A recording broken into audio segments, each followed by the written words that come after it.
gaming stream, and apologies if you watched my previous live stream. I did this outside and didn't seem that my signal was great, so the picture quality was awful. I'm hoping back in good old Wi-Fi will help. And today's sort of chatty live stream is about my love of Sega. I am 44 years old. I've grown up in the Nintendo and Sega rivalry years, and it is such a sad shame that we no longer have any, well, Sega hardware. I know we've still got Sega software titles, which I will get to at some point. But in terms of hardware, well, the last piece of hardware we had from Sega was the Sega Dreamcast, and what a fantastic console. But I go way back further than that. I don't know where I got into Sega, because obviously back in the 80s, 90s, you were either a Nintendo fan or a Sega fan, or you were either a Mario fan or a Sonic fan, and you kind of fell into one of those categories. Unless you were extremely rich and posh, you didn't own both systems, because gaming was a big expense back then. So you kind of fell into one. If you liked the look of Mario, then you'd have to go down the Nintendo route. And I started off my gaming journey with a Nintendo Game Boy. But when I moved to home consoles, it was Sega that I went to, and I can't actually remember why, because I had a Game Boy, had lots of titles, played some Mario titles on it. My friend down the road owned a Super Nintendo, so that is where I got my home console Mario kicks from. But at home, for me, it was Sega. Starting off with a Master System 2, absolutely superb console. I don't actually think in that sort of lineup or run-up of sort of succession of consoles that after that I went to the Mega Drive. My friend from school had a Mega Drive 2 with Mega CD, so that's where I sort of got my Mega Drive kicks from. I was still on a Master System. It wasn't until I kind of left school, got my first job, massive disposable income, and I bought a Sega Saturn. So I went from a Master System 2 straight to a Sega Saturn. Obviously, like I said, I played Super Nintendo and Mega Drive in the meantime. But the Sega Saturn was the first console that I really got my teeth into. Like I said, I'd bought it off of a friend who he'd bought it. I think he kind of regretted it. He should have gone down the PlayStation route. So he was selling it off cheap. Sega Saturn with about 7 games. Those that I can remember offhand were Sega Rally and Virtua Fighter 2, and a bunch of other games, but I can't remember what they were. I think there was Daytona in there. And I absolutely loved this console. Like I said, I'd left school, I'd started work, I was still living up with my parents, so I had this massive bundle of disposable income, and I really threw myself into the Sega Saturn. I had every accessory, more games than I cared to think about, controllers. I had the big round 3D controller, the extra RAM carts that go in the back, the video CD plug-in that goes in the back so you could play video CDs and it would do something extra, I can't remember now. And I loved the Sega Saturn. It was amazing. I never regretted going down the Saturn route rather than the PlayStation route. I've always kind of liked to root for the underdog, but the Sega Saturn was an amazing console. And I must have had over 100 odd games for the Saturn, which, if I'd have kept, I would have been able to make a fortune now, because Sega Saturn it's hard to collect for these days. It's so expensive. Even just your bog standard games to find on a Saturn is expensive. To find a Saturn console is expensive, and I even got my dad a Saturn because I was such a fan, and I thought, he's going to enjoy it. But he clearly wasn't that into it as much as I was. I think he would have preferred a PlayStation at the time. And I collected just about everything for it: light guns, controllers, anything that was Saturn related, magazines, demo discs, you name it. I would have, I had it for it, and it was great. And then I moved on to the Sega Dreamcast, because obviously from the Saturn to the Dreamcast is the obvious progression. And yet again, an absolutely phenomenal console. Didn't regret going from Saturn to Dreamcast at all. PS2 wasn't on my radar at the time. I was just a heavily into Sega consoles, and I love the Dreamcast. In fact, I've recently just re-picked up a Dreamcast, and at 24 years old, this console still blows a lot of current stuff out of the water. Even the graphics are fairly comparable these days. I'm playing Soul Calibur on the Dreamcast a few days ago, and it is fantastic. Just the look of it. And I've got no fancy cables or upscaling or HD mods or nothing. I'm running on a standard TV with a standard cable that come with it, and Soul Calibur looks absolutely amazing. And the Dreamcast is a fantastic console. It was way ahead of its time, and it was supposed to be Sega's saviour, because the Saturn bombed. It had too much competition from Sony. They came in with this fresh, fab, adult-orientated console that was pushing the 3D side of it.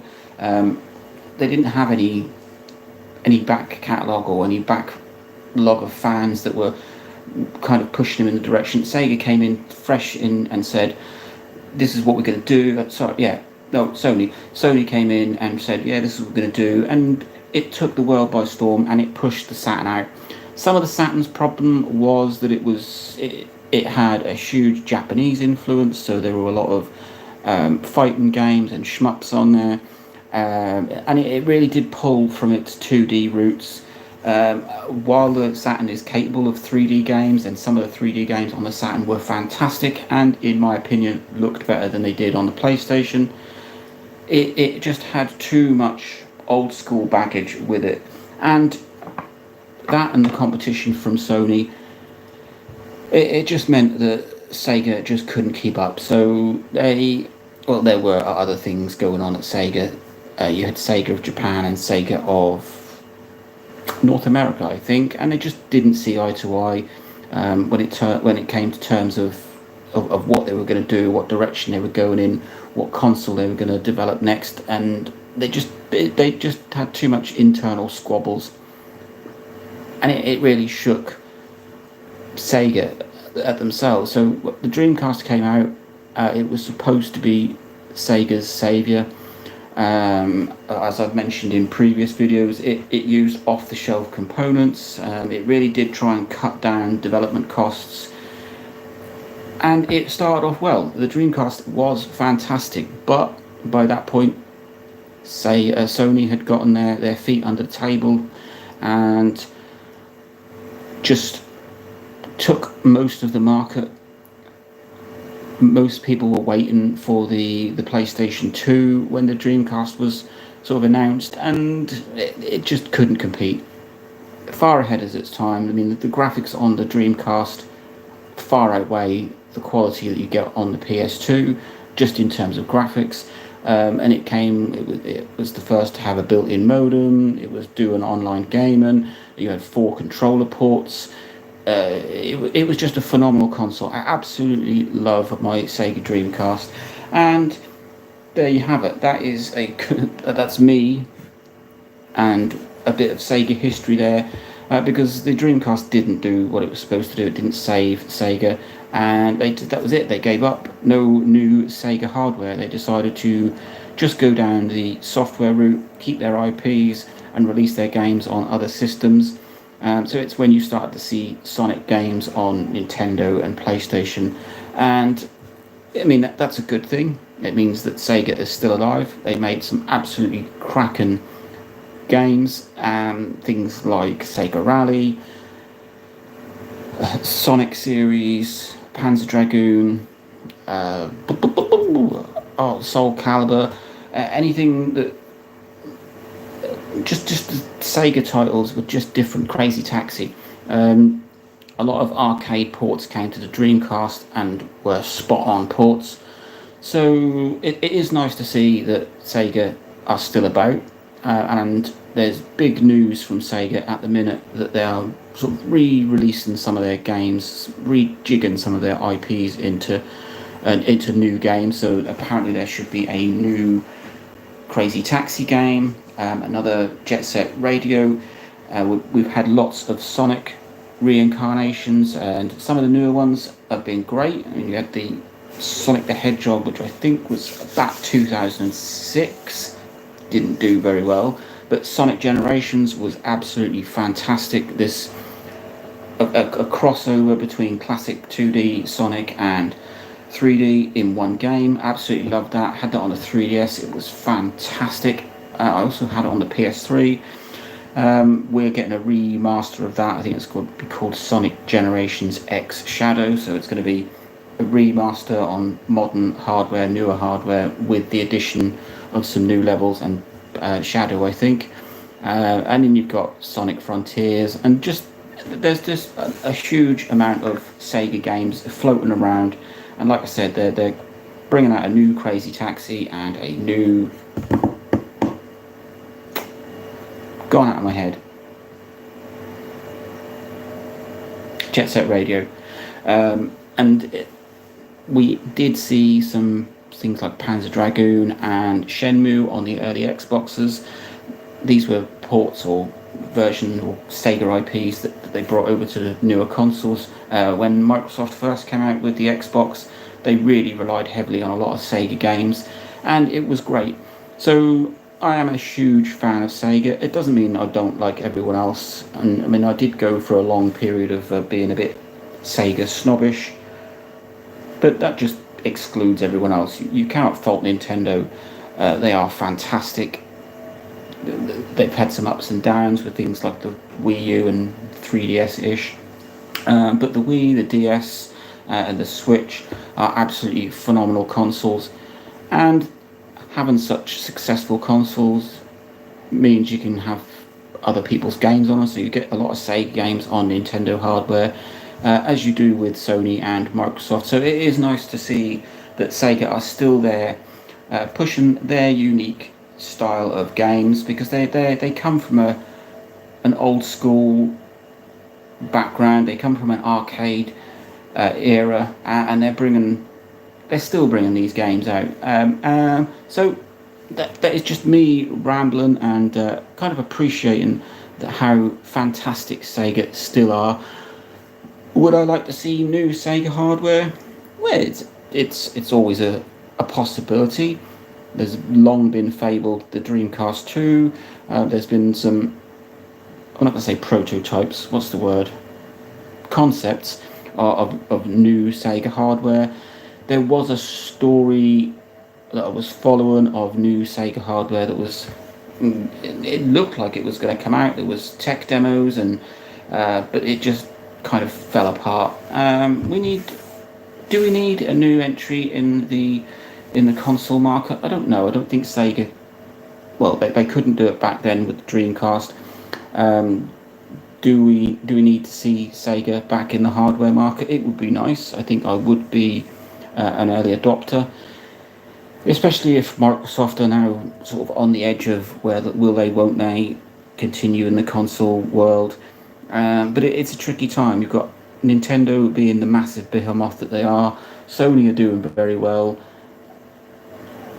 There just isn't, I don't think, a place for mainstream Sega hardware. I mean, maybe that somebody could make something that would appeal to just unique or die-hard Sega fans, but it's a long shot, and I just don't think Sega could come back, pull it off, and be a true competitor to Sony or Microsoft, and certainly not Nintendo. But I absolutely love Sega hardware.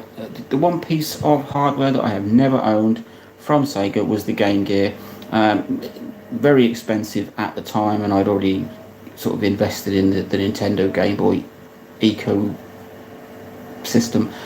So that's one I've never gotten into, and to find one now, it's really expensive. Like I said, I've got my Dreamcast, absolutely fantastic, lovely selection of games. Sonic Adventure, Soul Calibur, Ready to Rumble Boxing 2, Who Wants to Be a Millionaire, which I actually do quite enjoy and play quite a bit. Toy Racer, Toy Commander. I'm just trying to rattle some of these off my head. Choo Choo Rocket. I've got some football games. So Sega 90 Minutes, EA Soccer.